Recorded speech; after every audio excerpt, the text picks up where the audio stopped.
ജീവമൊഴി കാൽവരിനാഥന്റെ സ്നേഹമൊഴി തിരുനിറത്താൽ ജീവനേകും യേശുനാഥന്റെ ജീവമൊഴി ജീവധാര ജീവധാര ജീവധാര.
ദൈവനാമം മഹത്വപ്പെടുമാറാകട്ടെ. കർത്താവായ യേശുക്രിസ്തുവിൻ്റെ പരിശുദ്ധമായ നാമത്തിൽ നിങ്ങൾക്കെല്ലാവർക്കും എൻ്റെ വിനീതമായ സ്നേഹവന്ദനം.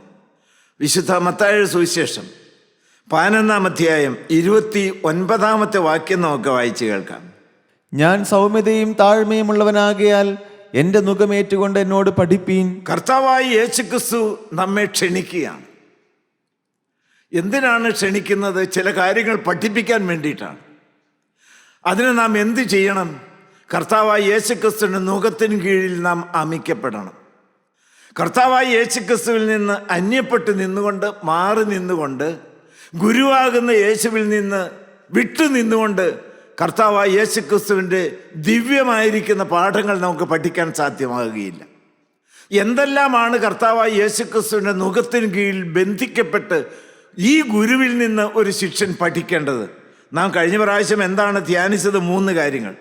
ഒന്ന്, കർത്താവായ യേശുക്രിസ്തു പാപികളുടെ സ്നേഹിതനാണ്, പാപികളോട് കരുണ കാണിക്കുന്നവനാണ്, അവൻ പാപികളെ തേടി വന്നവനാണ് എന്ന് നിങ്ങൾ പഠിക്കണം. 2, നാം ഓരോരുത്തരും കഷ്ടതയിലായത് നന്നായി എന്ന് നിങ്ങൾ പഠിപ്പീൻ. കഷ്ടതകൾ ശുദ്ധീകരണത്തിനാണ്. ദൈവം അനുവദിക്കുന്ന കഷ്ടതകൾ നമ്മളെ കഴുകി വെടിപ്പാക്കി കീടം മാറ്റി വിശുദ്ധരാക്കി മാറ്റാൻ വേണ്ടിയിട്ടാണ് എന്ന് നിങ്ങൾ പഠിക്കണം. 3ാമത് നാം ധ്യാനിച്ചത് എന്താണ്? ആവർത്തന പുസ്തകം 4:10 നാം ചിന്തിച്ചു, ദൈവത്തെ ഭയപ്പെടുവാൻ പഠിപ്പീൻ, ദൈവത്തെ ബഹുമാനിപ്പാൻ പഠിപ്പീൻ. അവൻ കരുണയുള്ള ദൈവമാണ്, അതേസമയത്ത് തീക്ഷ്ണതയുള്ള ദൈവമാണ്. അവൻ പാപികളെ സ്നേഹിക്കുന്നവനാണ്, അവൻ പാപത്തെ വെറുക്കുന്നവനാണ്. 4ാമത്തെ കാര്യം ആണ് ഇന്ന് നാം ധ്യാനിച്ചു തുടങ്ങുന്നത്. ക്രിസ്തുവിൻ്റെ നുകത്തിന് കീഴിൽ ബന്ധിക്കപ്പെട്ട ദൈവമക്കൾ പഠിക്കേണ്ടതായ 4ാമത്തെ കാര്യം 1 തീമോത്തിയോസ് 5-ാം അധ്യായം 4-ാമത്തെ വാക്യം. 1 തീമോത്തിയോസ് 5-ാം അധ്യായം 4-ാമത്തെ വാക്യം. വല്ല വിധവയ്ക്കും പുത്രപൗത്രന്മാരുണ്ടെങ്കിൽ അവർ മുമ്പേ സ്വന്തം കുടുംബത്തിൽ ഭക്തി കാണിച്ച് അമ്മയപ്പന്മാർക്ക് പ്രത്യുപകാരം ചെയ്യുവാൻ പഠിക്കട്ടെ. ദൈവത്തിന് സ്തോത്രം. ദൈവത്തിൽ നിന്ന് പഠിക്കേണ്ടതായ കാര്യമാണ്. പരമഗുരുവരനായിരിക്കുന്ന യേശുവിൽ നിന്ന് പഠിക്കേണ്ടതായ 4ാമത്തെ കാര്യം എന്നാണ്? സ്വന്തം കുടുംബത്തിൽ ഭക്തി കാണിപ്പാൻ പഠിക്കണം. ഭക്തി പള്ളിയിൽ കാണിക്കണമെന്നല്ല, കൂട്ടായ്മയിൽ കാണിക്കണമെന്നല്ല, ആത്മീയ രംഗത്തോ സുവിശേഷ വേലയുടെ രംഗത്തോ കാണിക്കണമെന്നല്ല. ഭക്തി വെളിപ്പെടേണ്ടത് സ്വന്തം കുടുംബത്തിലാണ്. ദൈവനാമം മഹത്വപ്പെടുമാറാകട്ടെ. പാപം ആരംഭിച്ചത് കുടുംബത്തിലാണ്. ആദാം ഹവ്വായുടെയും ജീവിതത്തിൽ ഭക്തി ആരംഭിക്കേണ്ടതും കുടുംബങ്ങളിലാണ്. ഇന്ന് കുടുംബത്തിൻ്റെ അന്തരീക്ഷം സഹോദരി സഹോദരൻ വരെ എങ്ങനെയുണ്ട്? ഇത് പറയുമ്പോൾ നിങ്ങളുടെ അനേകരുടെ ഉള്ളം വേദനിക്കും. കുടുംബമാണ് ആദ്യത്തെ പള്ളിക്കൂടം. എന്നാൽ അവിടെ നിന്ന് പഠിക്കുന്നത് എന്താണ്? ആദ്യത്തെ അധ്യാപകർ കുട്ടികളെ സംബന്ധിച്ചിടത്തോളം മാതാപിതാക്കന്മാരാണ്. ഈ കാലങ്ങളിൽ ഉപദേശത്തിൻ്റെതായ വാക്കുകളല്ല, ജീവിതത്തിൻ്റെതായ സാക്ഷ്യശബ്ദമാണ് അനേകരെ സ്വാധീനിക്കുന്നത്. ജീവിതം കണ്ടാണ് പഠിക്കുന്നത്. Our life is our message. ദൈവത്തിൻ്റെ സ്തോത്രം. ദൈവമക്കളെ, ബില്ലി ഗ്രഹാം പറഞ്ഞു, നിങ്ങളുടെ ബൈബിൾ എന്ന് പറയുന്നത് നിങ്ങളുടെ ജീവിതമാണ്. ഹല്ലേലൂയ. ഒരു സൺഡേ സ്കൂൾ അധ്യാപകൻ പറഞ്ഞു, എൻ്റെ അമ്മയുടെ ജീവിതത്തിൻ്റെ താളുകളിൽ നിന്നാണ് ഞാൻ സ്നേഹം എന്താണെന്ന് വായിച്ച് പഠിച്ചത്. കൊരിന്ത്യർക്ക് എഴുതിയ 1-ാമത്തെ ലേഖനം 13-ാം അധ്യായത്തിൽ നിന്നല്ല. ദൈവത്തിൻ്റെ സ്തോത്രം. ദൈവമക്കളെ, ഞങ്ങളുടെ ഉള്ളത്തിൻ്റെ കൊതി നിങ്ങളോട് പറയട്ടെ. ഞാനും മാറിയുന്നുകൊണ്ട് പറയുകയല്ല. നമ്മുടെ കൂട്ടായ്മയിലെ സത്യവചനം കേൾക്കുന്ന ദൈവമക്കളുടെ ജീവിതം എല്ലാവർക്കും മാതൃകയായിരിക്കണം. എൻ്റെ ഉള്ളം പ്രസാദിക്കുന്ന എൻ്റെ മകനെന്ന് പറയുവാൻ തക്കൊണ്ട് നിങ്ങൾ ഓരോരുത്തരും വിശുദ്ധരായി മാറണം. ദൈവത്തിന് സ്തോത്രം. ആഴമുള്ള കുഴിയിൽ നിന്നും കൊഴിഞ്ഞ ചേറ്റിൽ നിന്നും കയറ്റി പാറമേൽ നിർത്തി ഗമനത്തെ സ്ഥിരമാക്കി നാവിലൊരു പുതിയ പാട്ട് തന്നു. അത് ദൈവത്തിന് സ്തുതി തന്നെ. അടുത്ത വാക്യം എന്താണെന്നറിയാമോ? 40-ാം സങ്കീർത്തനത്തിൽ, അത് കണ്ട് ഭയപ്പെട്ട് അനേകർ യഹോവയിലേക്ക് തിരിയും. ദൈവത്തിൻ്റെ സ്തോത്രം. ഞാൻ പുതിയ ഉപദേശം നിങ്ങളോട് പറയുകയല്ല, നിങ്ങളൊരു വെല്ലുവിളിയായിട്ട് ഇതെടുക്കണം. എൻ്റെ ജീവിതം കണ്ട് അനേകർ ദൈവത്തെങ്കിലേക്ക് തിരിയണം. ഞാൻ യേശുക്രിസ്തുവിൻ്റെ ഒരു പ്രതിപുരുഷനായിട്ട് ഇവിടെ ജീവിക്കണം. എൻ്റെ സ്ഥാനത്ത് യേശു ആയിരുന്നുവെങ്കിൽ എങ്ങനെയെല്ലാം പ്രവർത്തിക്കും, സംസാരിക്കും എന്നുള്ളതായ സത്യം മനസ്സിലാക്കിക്കൊണ്ട് വേണം അതുപോലെ ഒന്ന് ജീവിച്ച് വേണം കാണിക്കാനായിട്ട്. വേറെ ഒന്നും നിങ്ങളെ പഠിപ്പിക്കുന്നില്ല, ഒരിക്കലും സഭ മാറ്റുന്നില്ല, മതം മാറ്റുന്നില്ല, ദൈവത്തിന് സ്തോത്രം, കക്ഷി മാറ്റുന്നില്ല. ആകെ ഒരു കാര്യം മാത്രം, പാപപ്രകൃതി മാറി നിങ്ങളുടെ ജീവിതം ദൈവപ്രകൃതി ഉള്ളതായി മാറണം. കർത്താവായ യേശുക്രിസ്തുവിൻ്റെ ദിവ്യ സ്വഭാവത്തിൻ്റെ പങ്കാളികളായി മാറണം. അതിൻ്റെ തുടക്കം എവിടെ വേണം? അതിൻ്റെ തുടക്കം ദൈവത്തിന് സ്തോത്രം, അത് വീട്ടിലായിരിക്കണം. സുവിശേഷ വേലയ്ക്ക് വേണ്ടിയുള്ളതായ യോഗ്യത പോലും കുടുംബവുമായി ബന്ധപ്പെട്ടാണ് പൗലോസ് ആവർത്തിച്ച് പറയുന്നത്. ഒന്ന് വായിച്ച് 1 തീമോത്തിയോസ് 5:8 വായിച്ച്. 1 തീമോത്തിയോസ് 5:8 വാക്യം. തനിക്കുള്ളവർക്കും പ്രത്യേകം സ്വന്തം കുടുംബക്കാർക്കും വേണ്ടി കരുതാത്തവൻ വിശ്വാസം തള്ളിക്കളഞ്ഞ് അവിശ്വാസിയേക്കാൾ അധമനായിരിക്കുന്നു. അവിശ്വാസിയേക്കാൾ അധമൻ ആരാണ്? സ്വന്തം കുടുംബത്തിൽ വിശ്വാസത്തിന്റെ സാക്ഷി ജീവിതം ഇല്ലാത്തവനാണ്. ദൈവത്തിന് സ്തോത്രം. അവൻ ചിലപ്പോൾ സ്റ്റേജിൽ ശോഭിക്കുന്നവനായിരിക്കും. പലരുടെയും ജീവിതത്തിൽ പുറത്തെ ഒരു വിശുദ്ധനും ഭവനത്തിൽ ഒരു പിശാചുമായിട്ടാണ് ജീവിക്കുന്നത്. പൗലോസ് വീണ്ടും പറയുകയാണ് തീമോത്തിയോസിന്റെ 1-ാമത്തെ ലേഖനം 3-ാം അധ്യായത്തിന്റെ 5-ാമത്തെ വാക്യത്തിൽ, 3-ാം അധ്യായത്തിന്റെ 5-ാമത്തെ വാക്യത്തിൽ, സ്വന്തം കുടുംബത്തെ ഭരിപ്പാൻ അറിയാത്തവൻ ദൈവസഭയെ എങ്ങനെ പരിപാലിക്കും? ദൈവത്തിന് സ്തോത്രം. ദൈവസഭയെ ഭരിക്കുവാനും നയിക്കുവാനും നിയന്ത്രിക്കുവാനും നേതൃസ്ഥാനത്തേക്ക് വരുന്നതായ ദൈവമക്കളുടെ ജീവിതത്തിൽ പൗലോസിലെ അടിസ്ഥാനപരമായി വേണമെന്ന് നിർബന്ധിക്കുന്നതായ ഒരു സ്വഭാവമേന്മ സ്വന്തം കുടുംബത്തിലെ സാക്ഷ്യമാണ്. സഹോദരി സഹോദരന്മാർ, നിങ്ങളുടെ ഭാര്യ നിങ്ങളെക്കുറിച്ച് എന്ത് പറയും? മക്കളെ കുറിച്ച് എന്ത് പറയും? മക്കൾ പറയുമോ എൻ്റെ പിതാവ് ഒരു വിശുദ്ധനാണ് എന്ന്? ഞാൻ എല്ലാ മീറ്റിങ്ങുകളും തന്നെ പ്രസംഗിക്കുന്നത് എൻ്റെ പ്രിയപ്പെട്ട ഭാര്യയുടെയും എൻ്റെ മക്കളുടെയും എൻ്റെ കൊച്ചുമക്കളുടെയും എൻ്റെ വേലക്കാരിയുടെയും എല്ലാം സാന്നിധ്യത്തിൽ ആ യോഗത്തിൽ നിന്നുകൊണ്ടാണ്.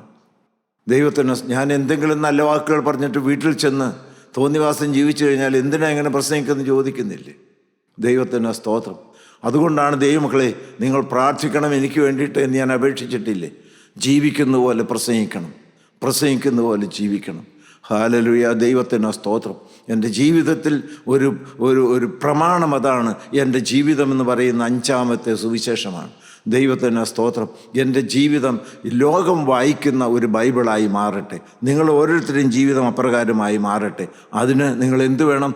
സ്വന്തം കുടുംബത്തിൽ ഭക്തി കാണിപ്പാൻ പഠിപ്പീൻ. കാരണം ന്യായവിധി കുടുംബത്തിൽ ദൈവഭവനത്തിൽ ആരംഭിക്കാൻ സമയമായി. ദൈവത്തിന് സ്തോത്രം. 4-ാമത്തെ കാര്യം എന്നാണ് പറഞ്ഞത്? നമ്മളുടെ ജീവിതത്തിൽ സ്വന്തം കുടുംബത്തിൽ ഭക്തി കാണിപ്പാൻ പഠിക്കണം. 5-ാമത്തെ കാര്യം എന്താണ്? ഫിലിപ്പിയർ 4-ാം അധ്യായം 11-ാമത്തെ വാക്യം അയച്ച്. ഫിലിപ്പിയർ 4-ാം അധ്യായത്തിന് 11-ാമത്തെ വാക്യം. ബുദ്ധിമുട്ട് നിമിത്തമല്ല ഞാൻ പറയുന്നത്, ഉള്ള അവസ്ഥയിൽ അലംഭാവത്തോടിരിപ്പാൻ ഞാൻ പഠിച്ചിട്ടുണ്ട്. ദൈവത്തിന് സ്തോത്രം. ദൈവമക്കളെ, ഉള്ള അവസ്ഥയിൽ അലംഭാവത്തോടെ ഇരിപ്പാൻ ഞാൻ പഠിച്ചിട്ടുണ്ട്. ഹല്ലേലൂയ, ദൈവത്തിന് സ്തോത്രം. ഏത് സാഹചര്യത്തിലും പരിഭവമില്ല, പരാതിയില്ല, മതി എന്നാണ് പറയുന്നത്. ഞാൻ തൃപ്തനാണ് കർത്താവേ. ഹല്ലേലൂയ, ദൈവനാമം മഹത്വപ്പെടട്ടെ. I have learned to be content with whatever state I am. എനിക്ക് ദൈവം തന്നിരിക്കുന്ന ഭാര്യയിൽ ഞാൻ തൃപ്തനാണ്. എൻ്റെ വീടിൻ്റെ വലിപ്പത്തിൽ ഞാൻ തൃപ്തനാണ്. എൻ്റെ വാഹനത്തിൻ്റെ കാര്യത്തിൽ ഞാൻ തൃപ്തനാണ്. എൻ്റെ ജോലിയുടെ കാര്യത്തിൽ ഞാൻ തൃപ്തനാണ്. എൻ്റെ ഇന്ന് അനുഭവിച്ചു തന്നിരിക്കുന്ന സാഹചര്യത്തിൽ ഞാൻ പരിപൂർണ്ണ തൃപ്തനാണ്. ദൈവത്തിന് സ്തോത്രം. I am content with whatever state I am. Hallelujah. അത് പഠിക്കണം. I have learned to get along happily with much or little. ദൈവത്തിന് സ്തോത്രം. അല്പമേ തന്നിട്ടുള്ളൂ, മതി കർത്താവേ, അതിൽ ഞാൻ തൃപ്തനാണ്. സദൃശവാക്യങ്ങൾ എന്നെടുത്ത് എന്ത് വ്യക്തമായിട്ടാണ് പറയുന്നത്? സദൃശവാക്യങ്ങൾ 30-ാം അധ്യായത്തിൻ്റെ 8-9 വാക്യങ്ങൾ. സദൃശവാക്യങ്ങൾ 30-ാം അധ്യായത്തിൻ്റെ 8-9 വാക്യങ്ങൾ. വ്യാജവും ഭോഷ്കും എന്നോട് അകറ്റണമേ, വ്യാജവും ഫോഷ്കും എന്നോട് അകറ്റണമേ.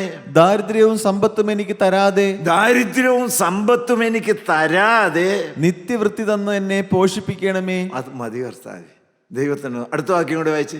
ഞാൻ തൃപ്തനായി തീർന്നിട്ട് യഹോവ ആര് എന്ന് നിന്നെ നിഷേധിപ്പാനും. ഓ, ഞാൻ എല്ലാം കൊണ്ടും സമർത്ഥനായി തീർന്നിട്ട് ദൈവത്തെ ചോദ്യം ചെയ്യുവാനും, ദൈവം ആരെ, എനിക്കെല്ലാം ഉണ്ടല്ലോ എന്ന് പറഞ്ഞ് അഹങ്കാരത്തോടെ തല ഉയർത്തി നിൽക്കാൻ ഇടവരാതിരിപ്പാനും. ദരിദ്രനായി തീർന്നിട്ട് മോഷ്ടിച്ച് എന്റെ ദൈവത്തിന്റെ നാമത്തെ തീണ്ടിപ്പാനും സംഗതി വരുത്തരുത്. ദരിദ്രനായിട്ട് ഞാൻ മോഷ്ടിപ്പാനോ ഭിക്ഷയായിക്കാനോ ഇടവരരുത്. ദൈവത്തിന് സ്തോത്രം. ഉള്ളതിൽ സംതൃപ്തനാണ്. ഞാൻ ഒരു ഭംഗിവാക്ക് പറയല്ല, I am content with what I am. ദൈവത്തിന് സ്തോത്രം. ദൈവമക്കളെ, ദൈവത്തിന് സ്തോത്രം. എനിക്ക് വേണ്ടതെല്ലാം എൻ്റെ കർത്താവ് തന്നു. വലിയ സമൃദ്ധിയനായിട്ടല്ല ഞാനീ പറയുന്നത്. ഇന്നത് കർത്താവെ ഇങ്ങോട്ട് വേണമെന്ന് എനിക്ക് പറയാനൊന്നുമില്ല. ഹല്ലേലൂയ. സ്വർഗം കനിഞ്ഞെല്ലാം തന്നിട്ടുണ്ട്. ഞാൻ നന്ദി നിറഞ്ഞ ഹൃദയത്തോടെ ദൈവത്തെ സ്തുതിക്കുകയാണ്. പറഞ്ഞു തീരാത്ത ദാന നിമിത്തം ദൈവത്തിന് സ്തോത്രം. അവൻ തന്നതല്ലാതെ ഒന്നുമില്ല. ഹല്ലേലൂയ. പരിഭവം അരുത് തൊട്ട് ദൈവമക്കളെ. ഹല്ലേലൂയ. ദൈവത്തിന് സ്തോത്രം. എനിക്ക് കുറച്ച് കളഞ്ഞല്ലോ, എനിക്ക് വേണ്ടതൊന്നും ഇല്ലല്ലോ, നിങ്ങൾ ഒരു പരിഭവം പറയാണ്ട് ഉള്ളതിനെ ഓർത്ത് ദൈവത്തെ സ്തുതിക്കുക. തന്നതിനെ ഓർത്ത് ദൈവത്തെ സ്തുതിക്കുക. നന്ദി നിറഞ്ഞ ഹൃദയത്തോടെ എപ്പോഴും ദൈവത്തിന് സ്തുതി കരയേറ്റുക. തന്ന നന്മകൾക്ക് നന്ദി കരയേറ്റാതിരിക്കുന്നതാണ് തരാനിരിക്കുന്നതായ നന്മകൾക്ക് തടസ്സമായി നിൽക്കുന്നത്. അതുകൊണ്ട് ദൈവമക്കളെ, ഏത് സാഹചര്യത്തിലും നിങ്ങൾ തൃപ്തരായിരിക്കാൻ പഠിക്കണം. അതാണ് 5-ാമത്തെ കാര്യം. 6-ാമത്തെ കാര്യം എന്താണ്? 1 കൊരിന്ത്യർ 4-ാം അധ്യായത്തിന് 6-ാമത്തെ വാക്യം വായിച്ച്. 1 കൊരിന്ത്യർ 4-ാം അധ്യായത്തിൻ്റെ 6-ാമത്തെ വാക്യത്തിൽ പഠിക്കേണ്ട കാര്യം എന്താണ് എന്ന് ദൈവം നമ്മളെ പഠിപ്പിക്കുകയാണ് വചനത്തിൽ നിന്ന്. സഹോദരന്മാരെ, ഇത് ഞാൻ നിങ്ങൾ നിമിത്തം എന്നെയും അപ്പല്ലോസിനെയും ഉദ്ദേശിച്ച് പറഞ്ഞിരിക്കുന്നത് പറഞ്ഞു. എഴുതിയിരിക്കുന്നതിനപ്പുറം ഭാവിക്കാതിരിപ്പാൻ ഞങ്ങളുടെ ദൃഷ്ടാന്തം കണ്ട് പഠിക്കേണ്ടതിനും. ദൈവത്തിന് സ്തോത്രം. എല്ലാവരും ഒന്ന് ശ്രദ്ധ വെച്ച് കേട്ട് ദയവ് ചെയ്ത് ഭാവിക്കേണ്ടതിന് മീതെ ഭാവിച്ചു ഉയരരുത്. എന്താണ് പഠിക്കേണ്ടത്? പൊങ്ങച്ചം കൂടാതിരിക്കാൻ പഠിക്കണം. അഹങ്കാരം കൂടാതെ വിനയമുള്ളവരായിരിക്കാൻ പഠിക്കണം. ഒന്ന് താണിരിക്കാൻ നിങ്ങൾ പഠിക്കണം. ഒരനുസരണ സ്വഭാവമുള്ളവരായിരിക്കാൻ പഠിക്കണം. മറ്റുള്ളവരെ ശ്രേഷ്ഠരെന്ന് എണ്ണാൻ നിങ്ങൾ പഠിക്കണം. ദൈവത്തിന് സ്തോത്രം. മറ്റൊരു കാര്യം പൗലോസിലൂടെ എന്താണ് പറഞ്ഞത്? എൻ്റെ ദൃഷ്ടാന്തം കണ്ടു പഠിപ്പീൻ. ദൈവത്തിന് സ്തോത്രം.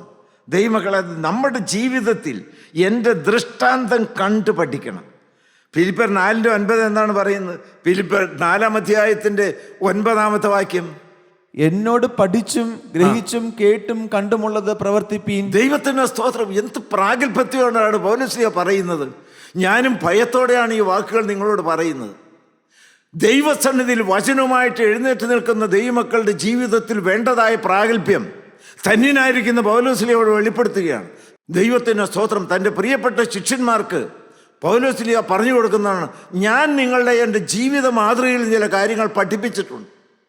എന്നിൽ നിന്ന് കേട്ടതും എന്നിൽ നിന്ന് കണ്ടതും എന്നിൽ നിങ്ങൾ പഠിച്ചതുമായ കാര്യങ്ങൾ നിങ്ങൾ നിവർത്തിക്കണം. ഓരോ ദൈവീകമായ ശുശ്രൂഷയിൽ നിൽക്കുന്ന ദൈവമക്കൾക്കും ഇപ്രകാരം അകത്തും പുറത്തും ആന്തരികവും ബാഹ്യവുമായിരിക്കുന്ന പ്രാഗൽഭ്യമുണ്ടെങ്കിൽ സുവിശേഷ ഗോളം ഇന്നത്തെ നിലയിൽ അധപതിക്കുകയില്ലായിരുന്നു. പ്രസംഗങ്ങളുണ്ട്, പക്ഷേ പ്രവൃത്തിയില്ല. വാക്കുകളുടെ കസർത്തുണ്ട്, പക്ഷെ ജീവിതത്തിൻ്റെ സാക്ഷ്യത്തിൻ്റെ ശബ്ദമില്ല. ദൈവത്തിന് സ്തോത്രം. ദൈവമക്കളെ, നിങ്ങളോ ദൈവവേലക്കാരെന്ന് ചോദിക്കാൻ തക്കവണ്ണം അനേകരി നഥപ്പത്തിച്ചു പോയിട്ടുണ്ട്. ദൈവവചനം പറയുന്ന ദൈവമക്കളുടെ ജീവിതം അവർ പറയുന്ന വാക്കുകളേക്കാൾ ശബ്ദമുള്ളതായിരിക്കണം. അവരുടെ ജീവിതത്തിൽ യേശുക്രിസ്തുവിൻ്റെ മണമുണ്ടായിരിക്കണം. യേശുക്രിസ്തുവിൻ്റെ ദിവ്യ പ്രകൃതി അവരുടെ ജീവിതത്തിൽ വെളിപ്പെടണം. ഒരിക്കലും ദൈവമക്കളെ, കർത്താവായ യേശുക്രിസ്തു നമ്മളെ പഠിപ്പിച്ചതായ താഴ്മ അത് കൈമോശം വന്നു പോകരുത്. തേജോമനായിരിക്കുന്ന ദൈവം മീനുളുമെന്നാർന്ന മുക്കുവന്മാരുടെ കാല് കഴുകി, ഞാൻ നിങ്ങൾക്കൊരു ദൃഷ്ടാന്തം വെച്ചിട്ട് പോയിരിക്കുന്നു, നിങ്ങൾ എൻ്റെ അനുകാരികളാകുവിൻ എന്ന് പറയുവാൻ തക്കവണ്ണം യേശു പ്രസംഗിക്കല്ല ചെയ്ത് കാല് കഴുകി കാണിച്ചു കൊടുക്കുന്നു. ഇത് നിങ്ങൾ ഓരോരുത്തരും ഒന്ന് ഒരു വെല്ലുവിളിയായി എടുക്കണം. ഭാര്യമാർ ദയവ് ചെയ്ത് ഭർത്താക്കന്മാർക്ക് കീഴടങ്ങണം. മക്കൾ എപ്പോഴും മാതാപിതാക്കന്മാർക്കും അധ്യാപകർക്കും കീഴടങ്ങണം. ദൈവത്തിൻ്റെ മഹത്വം മാത്രമല്ല, ദൈവ കൂട്ടായ്മയിലെ വിശ്വാസികൾ നടത്തുന്നവർ വിനയപ്പെട്ട് അവരെ കീഴടങ്ങണം, അവരെ അനുസരിക്കണം. ദൈവത്തിന് എല്ലാറ്റിലും ഉപരിയായി ദൈവവചനം ശുശ്രൂഷിക്കുന്ന പ്രസംഗകര് കർത്താവായ യേശുക്രിസ്തുവിനെ പോലെ ജീവിതത്തിൽ നല്ല മാതൃകയുള്ളവരായിരിക്കണം. പൗലോസ് പറഞ്ഞില്ലേ, 1 കൊരിന്ത്യർ 11-ാം അധ്യായത്തിന് 1-ാമത്തെ വാക്യം, ഞാൻ ക്രിസ്തുവിൻ്റെ അനുകാരി ആയിരിക്കുന്നത് പോലെ നിങ്ങളും എൻ്റെ അനുകാരികളാകുവിൻ. ദൈവമക്കളെ വായിച്ച് അപ്പോസ്തല പ്രവർത്തികൾ 20:35 വായിച്ച് അപ്പോസ്തല പ്രവർത്തികൾ 20:35. ഇങ്ങനെ പ്രയാണം ചെയ്ത് പ്രാപ്തിയില്ലാത്തവരെ സഹായിക്കുകയും വാങ്ങുന്നതിനേക്കാൾ കൊടുക്കുന്നത് ഭാഗ്യമെന്ന് കർത്താവായ യേശു താൻ പറഞ്ഞ വാക്ക് ഓർത്തുകൊള്ളുകയും വേണ്ടത് എന്ന് ഞാൻ എല്ലാം കൊണ്ടും നിങ്ങൾക്ക് ദൃഷ്ടാന്തം കാണിച്ചിരിക്കുന്നു. അവസാനത്തെ ഭാഗം നിങ്ങൾ കേട്ടോ, ഞാൻ എല്ലാം കൊണ്ടും നിങ്ങൾക്ക് ദൃഷ്ടാന്തം കാണിച്ചിരിക്കുന്നു. എല്ലാവരും ഒന്ന് കേട്ടേ. അത് ഈ വചനത്തിലൂടെ ഈ ശബ്ദം നിങ്ങളുടെ ഹൃദയത്തിൽ നിന്ന് കീറി മറിക്കട്ടെ. In all things I was a constant example for all others. വിദ്യാർത്ഥികൾ കേട്ടോ, ആൺകുട്ടികളും പെൺകുട്ടികളും കേട്ടോ, സുവിശേഷ പ്രവർത്തകർ കേട്ടോ, പ്രസംഗകർ കേട്ടോ, സ്ത്രീകൾ കേട്ടോ, പുരുഷന്മാർ കേട്ടോ. ഇൻ ഓൾ തിങ്സ്, സകല കാര്യങ്ങൾക്കും ഞാൻ മറ്റുള്ളവർക്ക് ഒരു മാതൃകയായിരിക്കും. ദൈവത്തിന് സ്തോത്രം. ഞാൻ നിങ്ങൾക്ക് പിന്തുടരുവാൻ ഒരു മാതൃക വെച്ചേച്ചു പോയിരിക്കുന്നു. ഹല്ലേലൂയ. 1 തീമോത്തിയോസ് 4:12 വായിക്കാം. 1 തീമോത്തിയോസ് 4:12. ആരും നിന്റെ യൗവനം തുച്ഛീകരിക്കരുത്, ആരും നിന്റെ യൗവനം തുച്ഛീകരിക്കരുത്. വാക്കിലും, യുവാക്കന്മാർ കേട്ടെ, യുവതികൾ കേട്ടെ, വാക്കിലും നടപ്പിലും സ്നേഹത്തിലും വിശ്വാസത്തിലും നിർമ്മലതയിലും വിശ്വാസികൾക്ക് മാതൃകയായിരിക്കും. ഹല്ലേലൂയ. നിങ്ങൾ തീരുമാനിച്ചോ? ഇന്ന് വന്നതെല്ലാം വന്ന് കർത്താവേ, ഇന്ന് കുഞ്ഞാടിന്റെ തങ്കച്ചവരയാൽ എൻ്റെ ജീവിതത്തിൽ പറ്റിയ കറകളെല്ലാം ഒന്ന് കഴുകി തരുമെന്നു എങ്കിൽ ഞാൻ ഇന്നു മുതൽ വിശ്വാസികൾക്ക് സകലത്തിലും ഒരു മാതൃകയായിരിക്കും. വിശുദ്ധിക്ക് മാതൃകയായിരിക്കും, വിനയത്തിന് മാതൃകയായിരിക്കും, അനുസരണത്തിന് മാതൃകയായിരിക്കും, വിശ്വാസത്തിന് മാതൃകയായിരിക്കും. ദൈവത്തിന് സ്തോത്രം. ബൈബിൾ വായിക്കുന്നതിന് മാതൃകയായിരിക്കും, പ്രാർത്ഥനയ്ക്ക് മാതൃകയായിരിക്കും. ഹല്ലേലൂയ. എൻ്റെ ഉള്ളം കൊതിച്ചുകൊണ്ടാണ് ഇത് പറയുന്നത്. ദൈവത്തിൻ്റെ ആത്മാവ് അതിനുള്ളതായ ശക്തിയും തീരുമാനവും നിങ്ങൾക്ക് തരട്ടെ. ദൈവത്തിന് സ്തോത്രം. പൊങ്ങച്ചം കൂടാതിരിപ്പീൻ, ഉന്നത ഭാവം കൂടാതിരിപ്പാൻ നിങ്ങൾ പഠിപ്പീൻ. കർത്താവായ യേശുക്രിസ്തു എന്ന താഴ്മയുടെ മാതൃക നമുക്ക് കണ്ടുപഠിക്കാം. കന്യമറിയാമനെ പോലെ ഇതാ ഞാൻ കർത്താവിൻ്റെ ദാസി എന്ന് പറയുന്ന പൗലോസ്ലീഹ എപ്പോഴും തന്നെ പരിചയപ്പെടുന്നത് ഞാൻ ക്രിസ്തുവിൻ്റെ ദാസൻ എന്നാണ്. നമുക്ക് അടിമയുടെ അടിമയായി മാറാം. അങ്ങനെ വിനയമുള്ളവരായി നമുക്ക് ജീവിക്കാം. ഇനി നമ്മൾ പഠിക്കേണ്ടതായ കാര്യം എന്താണ്? തീത്തോസിന് എഴുതിയ ലേഖനം 3-ാം അധ്യായത്തിന് 14-ാമത്തെ വാക്യം വായിച്ച്. തീത്തോസ് 3:14 വളരെ പ്രധാനപ്പെട്ട ഒരു കാര്യമാണ്. നമ്മൾ എന്താണ് പഠിക്കേണ്ടത്? നമുക്കുള്ളവരും ഫലമില്ലാത്തവരാകാതെ അത്യാവശ്യ സംഗതികളിൽ സൽപ്രവർത്തികൾക്ക് മുമ്പരായിരിക്കാൻ പഠിക്കട്ടെ എന്നുള്ള വാക്കാണ് ഞാൻ എടുത്തു പറയുന്നത്. സൽപ്രവർത്തികൾക്ക് മുമ്പരാകുവാൻ പഠിക്കട്ടെ. ഹല്ലേലൂയ. ദൈവത്തിന് സ്തോത്രം. സൽപ്രവർത്തികൾക്ക് മുമ്പരായിരിക്കണം. അത് വളരെ വ്യക്തമായിട്ട് കർത്താവായ യേശുക്രിസ്തു തന്നെ നമ്മളെ പഠിപ്പിക്കുന്നുണ്ട്. മത്തായി 5:16 വായിച്ച്.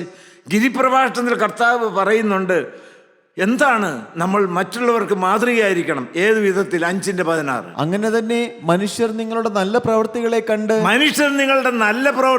കണ്ട് സ്വർഗസ്ഥനായ നിങ്ങളുടെ പിതാവിനെ മഹത്വപ്പെടുത്തേണ്ടതിന് നിങ്ങളുടെ വെളിച്ചം അവരുടെ മുമ്പിൽ പ്രകാശിക്കട്ടെ. ഹല്ലേലൂയ. ദൈവത്തിന്റെ സ്തോത്രം. ദൈവമക്കളെ, നമ്മൾ സൽപ്രവർത്തികളാലല്ല നമ്മൾ രക്ഷ പ്രാപിക്കുന്നത്. പക്ഷേ കർത്താവായ യേശുക്രിസ്തു ക്രൂശിലൊരുക്കിയതായ രക്ഷ വിശ്വാസത്താൽ, കൃപയാൽ നാം അനുഭവിക്കുന്നു എങ്കിൽ അത് സൽപ്രവർത്തികൾക്കായിട്ടാണ് വീണ്ടും ജനിച്ചിരിക്കുന്നത്. രക്ഷയുടെ സന്തോഷത്തിലേക്ക് നമ്മളെ കൊണ്ടുവന്നിരിക്കുന്നത്. ഹല്ലേലൂയ. 1 തീമോത്തിയോസ് 2:9 വായിച്ച്. 1 തീമോത്തിയോസ് 2:9.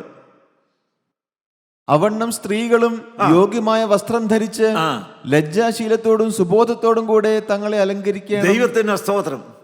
ദൈവമക്കളെ, ലജ്ജാശീലത്തോടെ, വളരെ വിനയത്തോടെ, വളരെ താഴ്മയോടെ. ഹല്ലേലൂയ. ദൈവത്തിന് സ്തോത്രം. നമ്മളുടെ ജീവിതത്തിൽ വേദനിക്കുന്നവരുടെ വേദനയിൽ വേദനിച്ച് പങ്കാളികളാണ്. നമ്മുടെ കൈ, ദൈവത്തിന് സ്തോത്രം, മറ്റുള്ളവരെ വീഴ്ചയിൽ നിന്ന് പിടിച്ചെഴുന്നേൽപ്പിക്കുന്നതായിരിക്കണം. നമ്മുടെ കാലുകൾ വേദനിച്ച് കിടക്കുന്നവരുടെ അടുക്കിലേക്ക് ഓടിച്ചെന്ന് ആശ്വാസം നൽകുന്നതായിരിക്കണം. ദൈവത്തിന് സ്തോത്രം. ദൈവമക്കളെല്ലാവരും സൽപ്രവൃത്തികൾക്ക് മുൻപരായിരിക്കണം. ദൈവത്തിന് സ്തോത്രം. ദൈവമക്കളെ, നാം ഇപ്പോൾ ഈ കാര്യങ്ങളെല്ലാം ദൈവത്തിൽ നിന്ന് പഠിച്ചു. എന്തെല്ലാം പഠിച്ചു? ദൈവത്തിന് സ്തോത്രം. കർത്താവ് യേശുക്രിസ്തു പാപികളുടെ സ്നേഹിതൻ. 2 കഷ്ടതയിലായത് നന്നായി. 3 ദൈവത്തെ ഭയപ്പെടുവാൻ പഠിപ്പീൻ. 4 സ്വന്തം കുടുംബത്തിൽ ദൈവത്തിന് ഭക്തി കാണിപ്പാൻ പഠിപ്പീൻ. 5 പൊങ്ങച്ചം കൂടാതിരിപ്പാൻ പഠിപ്പീൻ. 6 ഏത് സാഹചര്യത്തിലും തൃപ്തരായിരിക്കാൻ പഠിപ്പീൻ. ദൈവത്തിന് സ്തോത്രം. സൽപ്രവൃത്തികൾക്ക് മുൻപരായിരിക്കാൻ പഠിപ്പീൻ. ദൈവത്തിന് സ്തോത്രം. ദൈവത്തിന് സ്തോത്രം. ദൈവമക്കളെ, പോരാ, ഒരു കാര്യം കൂടെ എനിക്ക് പറയാനുണ്ട്. ഫിലിപ്പിയർക്കെഴുതിയ ലേഖനം 4-ാം അധ്യായം 9-ാമത്തെ വാക്യം. ഫിലിപ്പിയർക്കെഴുതിയ ലേഖനം 4-ാം അധ്യായത്തിൻ്റെ 9-ാമത്തെ വാക്യം.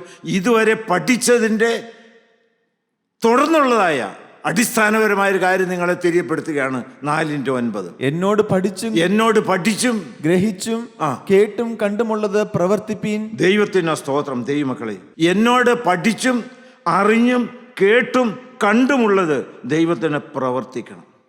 എല്ലാവരും കേട്ടോ? ഇത് നിങ്ങൾ കേട്ടേച്ച് പോയാൽ പോരാ. ഈ പോയിന്റുകൾ നിങ്ങൾ പഠിച്ചാൽ പോരാ. ഇത്രയും കാര്യം നിങ്ങളുടെ ജീവിതത്തിൽ പ്രാവർത്തികമാക്കണം. ദൈവത്തിന് സ്തോത്രം. നിങ്ങളുടെ ജീവിതത്തിൽ പ്രവൃത്തി പദത്തിലേക്ക് ദൈനംദിന ജീവിതത്തിൽ കൊണ്ടുവരണം. മാത്രം പോരാ, 2 തീമോഥെയോസ് 3:15 കൂടെ വായിച്ച്, നീ പഠിച്ചും നിശ്ചയം പ്രാപിച്ചും ഇരിക്കുന്നതിൽ നിലനിൽക്ക. ഹല്ലേലൂയ. ദൈവത്തിന് സ്തോത്രം. നിങ്ങളെ ഇന്ന് ചില കാര്യങ്ങൾ ദൈവത്തിന്റെ ആത്മാവ് പഠിപ്പിച്ചല്ലോ. നുഖത്തിന് കീഴിൽ ബന്ധിക്കപ്പെട്ട് ദൈവത്തിന് സ്തോത്രം കർത്താവിനോട് ചേർന്ന് നടക്കുന്നവരെ കർത്താവ് ചില കാര്യങ്ങൾ വളരെ വ്യക്തമായി അക്കമിട്ട് തന്ന് പഠിപ്പിച്ചല്ലോ. ദൈവത്തിന് സ്തോത്രം. അങ്ങനെ നിങ്ങൾ പഠിച്ചും നിശ്ചയം പ്രാപിച്ചിരിക്കുന്ന കാര്യങ്ങൾ നിലനിൽക്കണം. Not simply a touch and go method. കേട്ടേച്ച് പോയാൽ പോരാ. ദൈവത്തിന് സ്തോത്രം. അതിനെന്ത് വേണം ദൈവമക്കൾ? അതിനെന്ത് വേണം? നിങ്ങൾക്കൊരു കാര്യം ചെയ്യാമോ? അധ്വാനിക്കുന്നവരും ഭാരം ചുമക്കുന്നവരായുള്ളവർ, നിങ്ങൾ എൻ്റെ അടുക്കൽ വരുവേ. സാറേ, ഞാൻ ഇതിനെല്ലാം വേണ്ടി ഒത്തിരി അധ്വാനിച്ചു. എങ്ങനെയെങ്കിലും സൽപ്രവൃത്തികൾ മുമ്പനായിരിക്കണം, വിനയമുള്ളവനായിരിക്കണം, ശുദ്ധീകരണത്തിന് പരിഭവം വരരുത്, ഉള്ളതുകൊണ്ട് അലംഭാവത്തോട് ഇരിക്കാനായിട്ട് അധ്വാനിക്കുന്നു. ദൈവത്തിൻ്റെ സ്തോത്രം. ദൈവത്തെ ഭയപ്പെടാത്തതായ അനേക രംഗങ്ങൾ വന്നു. ദൈവത്തിൻ്റെ സ്തോത്രം. അതിൽ നല്ല ഒരു കരകയറ്റം കിട്ടാൻ വേണ്ടിയാണ് അധ്വാനിക്കുന്നുണ്ട്, ഉപവസിക്കുന്നുണ്ട്. പക്ഷെ നടക്കുന്നില്ല. എന്ത് ചെയ്യണം? നിങ്ങളിപ്പോൾ ഒരു കാര്യം ചെയ്യാമോ? ദൈവത്തിൻ്റെ സ്തോത്രം. നിങ്ങളെ പഠിപ്പിക്കാൻ യേശു വന്നിട്ടുണ്ട്. മാറി നിന്നല്ല. ദൈവത്തിന് ആ നുഖത്തിന് കീഴിലേക്കൊന്ന് വരാമോ? കർത്താവായ യേശു ക്രിസ്തുവിൻ്റെ ക്രൂശാകുന്ന നുഖത്തിന് കീഴിലേക്കൊന്ന് വരാമോ? കർത്താവ്, ഇതാ ഞാൻ നിൻ്റെ ദാസൻ. കർത്താവ്, ഇതാ എൻ്റെ ദാസി. ഇതാ ഞാൻ നിൻ്റെ അടിമ. ഹല്ലേലൂയ. നന്ദിയോടെ സ്തോത്രം. നിങ്ങളുടെ നുഖത്തിന് കീഴിൽ എന്നെ ബന്ധിക്കണമേ. എന്നെ ഒരിക്കലും സ്വതന്ത്രനായിട്ട് വിടരുതേ. ഞാൻ ചിലപ്പോൾ കുതിരി മാറാനായിട്ട് നോക്കും. എന്നെ തള്ളിക്കളയരുതേ. ആരെല്ലാം കർത്താവായി യേശു ക്രിസ്തുവിൻ്റെ ക്രൂശിൻ ചോട്ടിലേക്ക് വന്നു, ആരെല്ലാം യേശു ക്രിസ്തുവിൻ്റെ അടിമയായി തന്നെ താൻ സമർപ്പിച്ചു, ആരെല്ലാം ഈ പഠിച്ചതായ കാര്യങ്ങളിൽ ഉറച്ചും അത് പ്രാവർത്തികമാക്കാൻ തീരുമാനിച്ച് മുന്നോട്ട് പോകുവാനായിട്ട് കർത്താവായ യേശു ക്രിസ്തുവിൻ്റെ ക്രൂശിനെ കെട്ടിപ്പിടിച്ചുകൊണ്ടൊരു തീരുമാനം എടുക്കുന്നുണ്ട്. നമുക്ക് പ്രാർത്ഥിക്കാം. കരുണ നിറഞ്ഞ ദൈവമേ, ഞങ്ങളോട് നീ ഹൃദ്യമായി ഇടപെട്ടതിനായി ഞങ്ങൾ നിന്നെ സ്തുതിക്കുന്നു. ഞങ്ങളെ പഠിപ്പിച്ചതായ കാര്യങ്ങളിൽ ഉറച്ച് അതിനെ പ്രാവർത്തികമായിക്കൊണ്ട് മുന്നോട്ട് പോകാനുള്ള കൃപ ഞങ്ങൾക്ക് തരണമേ. ഇപ്പോൾ ഞങ്ങളെ ഒന്ന് സമ്പൂർണ്ണമായി കഴുകണമേ. തീയിൽ ഊതിക്കഴിച്ച പൊന്നുപോലെ വിശുദ്ധരാക്കി മാറ്റണമേ. രണ്ടാമത്തെ വരങ്ങൾ പറന്നു വരാൻ തക്കവണ്ണം കൃപയും ശക്തിയും നിങ്ങൾ അനുഗ്രഹിക്കണമെന്ന് യേശു കർത്താവിൻ്റെ പരിശുദ്ധ നാമത്തിൽ അപേക്ഷിക്കുന്നു. കൃപയോടെ കേട്ട് ഉത്തരമല്ലുമാറാകണമേ. ആമീൻ. ഹല്ലേലൂയ. സ്തോത്രം.